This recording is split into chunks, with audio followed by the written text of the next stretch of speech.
వార్త అన్నింటిలా కాదు, చెబుతుంటే మాకు, చూస్తుంటే మీకు గుండె తరుక్కుపోయే న్యూస్. కొడుక్కి భోజనం పెట్టలేక, జబ్బు చేస్తే హాస్పిటల్లో చూపించలేక, చివరకు చనిపోతే అంత్యక్రియలు నిర్వహించలేని ఓ నిరుపేద తండ్రి బాలరాజు అనుభవించిన బాధ ఇది.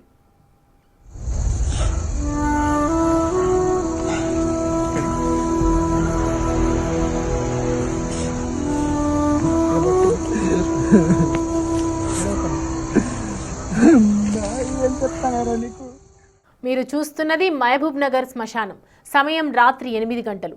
8 ఏళ్ల లేత ప్రాణం, దివ్యాంగుడైన కొడుకు హరీష్ మృతదేహాన్ని ఒడిలో పెట్టుకుని బాలరాజు అనే ఆ తండ్రి పడుతున్న వేదన ఆకాశాన్ని తాకింది.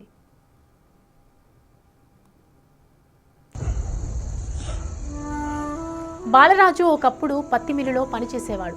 ఆ కొద్దిపాటి ఆదాయంతో భార్య, 2 బిడ్డల ఆకలిని తీర్చడానికి తంటాలు పడ్డాడు. కాలం కాటేసినట్లుగా పత్తి మిల్లు మూతపడింది. ఒక్కసారిగా ఆ కుటుంబానికి అండగా ఉన్న ఆర్థిక ఆధారం కుప్పకూలిపోయింది. దారిద్ర్యం గుమ్మం దాటగానే భార్య కూడా దివ్యాంగుడైన పెద్ద కొడుకును, నిస్సహాయుడైన భర్తను ఒంటరిని చేసి చిన్న కొడుకును తీసుకొని వెళ్ళిపోయింది. అప్పటి నుంచి బాలరాజు స్థానికంగా ఓ చిన్న హోటల్లో పనిచేస్తూ 8 ఏళ్ల హరీష్కు తల్లి ప్రేమను, తండ్రి అండను తనే ఇచ్చాడు.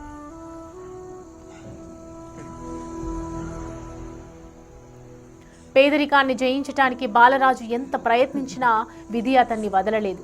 అనారోగ్యంతో బాధపడుతున్న ఆ 8 ఏళ్ల దివ్యాంగ కుమారుడు హరీష్ తుది శ్వాస విడిచాడు. చేతిలో రూపాయి లేకుండానే ఆ పసికందు నిర్జీవ దేహాన్ని పట్టుకుని శ్మశానానికి చేరుకున్నాడు. డబ్బులు లేక అక్కడే గంటల కొద్ది కూర్చున్నాడు. నా బిడ్డకు బతికి ఉన్నప్పుడు కడుపు నిండా తిండి పెట్టలేకపోయాను. ఇప్పుడు చనిపోతే కనీసం సరిగ్గా అంత్యక్రియలు కూడా చేయలేకపోతున్నాను. ఈ పాపం నాదే అంటూ బాలరాజు ఆక్రందన అంతా ఇంత కాదు. తల పట్టుకుని బిడ్డ పాదాల దగ్గర బోరున విలపించిన ఆ తండ్రిని చూస్తే ఎవరికైనా కండ్ల వెంట నీళ్లు ఆగవు.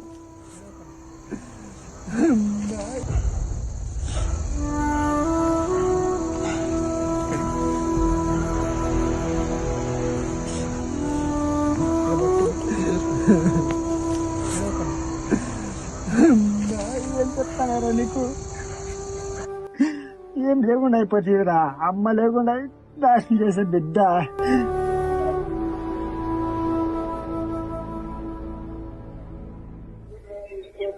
ఉండలేనా, ఏం బాధపడకుండా.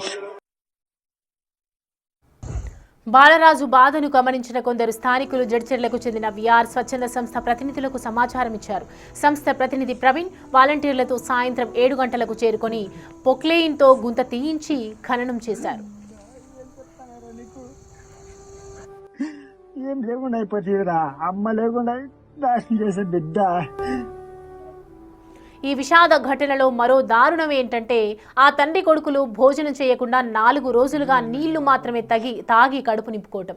ఈ తండ్రి కొడుకుల దీన గాథ అందరినీ కలిగిలిస్తోంది.